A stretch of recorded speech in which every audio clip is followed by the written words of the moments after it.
Exit ಪೋಲ್ಗಳು ಪ್ರಕಟವಾಗಿದೆ. ಒಂದೊಂದೇ ಸಂಸ್ಥೆಗಳು ಕೊಟ್ಟಿರುವಂಥ ಎಕ್ಸಿಟ್ ಪೋಲ್ನ ಬಗ್ಗೆ ನಾನು ಮಾಹಿತಿಯನ್ನು ಕೊಡ್ತಾ ಇದ್ದೆ. ಒಂದಂತೂ ಕ್ಲಿಯರ್ ಆಗಿ ಕಾಣಿಸ್ತಾ ಇರೋದು ಎಕ್ಸಿಟ್ ಪೋಲ್ನ ಪ್ರಕಾರ ನರೇಂದ್ರ ಮೋದಿಯವರು 3ನೇ ಬಾರಿ ಪ್ರಧಾನಮಂತ್ರಿ ಆಗೋದಕ್ಕೆ ಹಾದಿ ಸುಗಮವಾಗಿದೆ ಅಂತ ಎಕ್ಸಿಟ್ ಪೋಲ್ಗಳು ಹೇಳ್ತಾ ಇದೆ.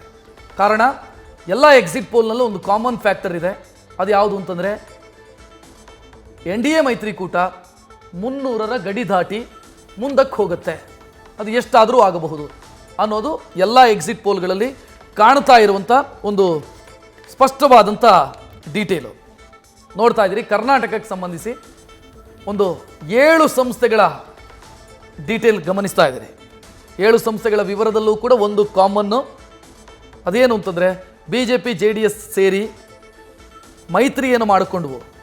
ಆ ಮೈತ್ರಿ ಕರ್ನಾಟಕದಲ್ಲಿ ವರ್ಕೌಟ್ ಆಗ್ತಾ ಇದೆ ಅನ್ನೋದನ್ನು ತೋರಿಸ್ತಾ ಇದೆ. ಕಾರಣ 25 ಇದ್ದಿದ್ದು 22ಕ್ಕೆ ಇಳಿಬಹುದು BJP, ಅಥವಾ 20ಕ್ಕೋ 18ಕ್ಕೋ 21ಕ್ಕೋ ಇಳಿಬಹುದು 25 ಇದ್ದಿದ್ದು.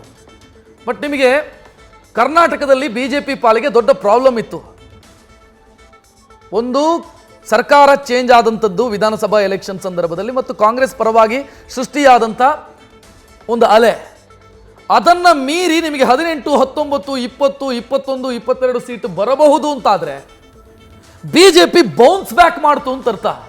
ಒಂದೇ ವರ್ಷದಲ್ಲಿ ಬೌನ್ಸ್ ಬ್ಯಾಕ್ ಮಾಡ್ತು ಅಂತ ಅರ್ಥ. ಜಾತ್ಯತೀತ ಜನತಾದಳದ ಪರಿಸ್ಥಿತಿಗೆ ಎಲ್ಲಿ ತಲುಪಿತ್ತು ಅಂತಂದರೆ 19% ಓಟು, 19 ಸೀಟು 5% ವೋಟ್ ಶೇರ್ ಕಳ್ಕೊಂಡಿತ್ತು ಕಳೆದ ವಿಧಾನಸಭಾ ಎಲೆಕ್ಷನ್ ಸಂದರ್ಭದಲ್ಲಿ. 5% ವೋಟ್ ಶೇರನ್ನು ಒಂದು ಪಾರ್ಟಿ ಕಳ್ಕೊಳ್ಳುತ್ತೆ ಅಂತಂದರೆ ಆ ಪಾರ್ಟಿ ಅವನತಿಯ ಹಂತಕ್ಕೆ ಹೋಗ್ತಿದೆ ಅಂತ ಅರ್ಥ ಆಯಿತು. ಬಟ್ BJPಯ ಜೊತೆಗಿನ ಮೈತ್ರಿ ಜಾತ್ಯತೀತ ಜನತಾದಳಕ್ಕೆ ಕಳೆದು ಹೋಗ್ತಾ ಇರುವಂಥ ತನ್ನ ವೋಟ್ ಶೇರನ್ನು ಉಳಿಸಿಕೊಳ್ಳೋದಕ್ಕೆ ಅನುಕೂಲವನ್ನು ಮಾಡಿಕೊಟ್ಟಿದೆ ಅನ್ನೋದು ಗೊತ್ತಾಗುತ್ತೆ. ನಾನು ಯಾಕೆ ಇದನ್ನು ಹೇಳ್ತಾ ಇದ್ದೀನಿ ಅಂತಂದರೆ 2019 ನಾನು ಮತ್ತೆ ಅದನ್ನು ಕೋಟ್ ಮಾಡ್ತಾ ಇದ್ದೀನಿ. JDS ಕಾಂಗ್ರೆಸ್ನ ಜೊತೆಗೆ ಮೈತ್ರಿ ಮಾಡಿಕೊಂಡು ದೇವೇಗೌಡರನ್ನು ಗೆಲ್ಲಿಸ್ಕೊಳ್ಳೋದಕ್ಕಾಗಲಿಲ್ಲ, ನಿಖಿಲ್ ಕುಮಾರಸ್ವಾಮಿ ಅವರನ್ನು ಗೆಲ್ಲಿಸ್ಕೊಳ್ಳೋದಕ್ಕಾಗಲಿಲ್ಲ. ಸೊ ಇಂಥ ಸ್ಥಿತಿಗೆ ಬಂತು JDS, ಹೀನಾಯ ಸ್ಥಿತಿಗೆ.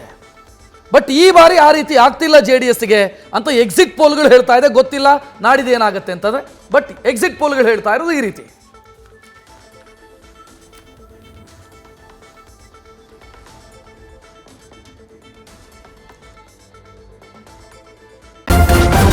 ನ್ಯೂಸ್ ಫಸ್ಟ್, ನಿರ್ಭೀತಿಯಿಂದ ನಿಮ್ಮ ಪರವಾಗಿ.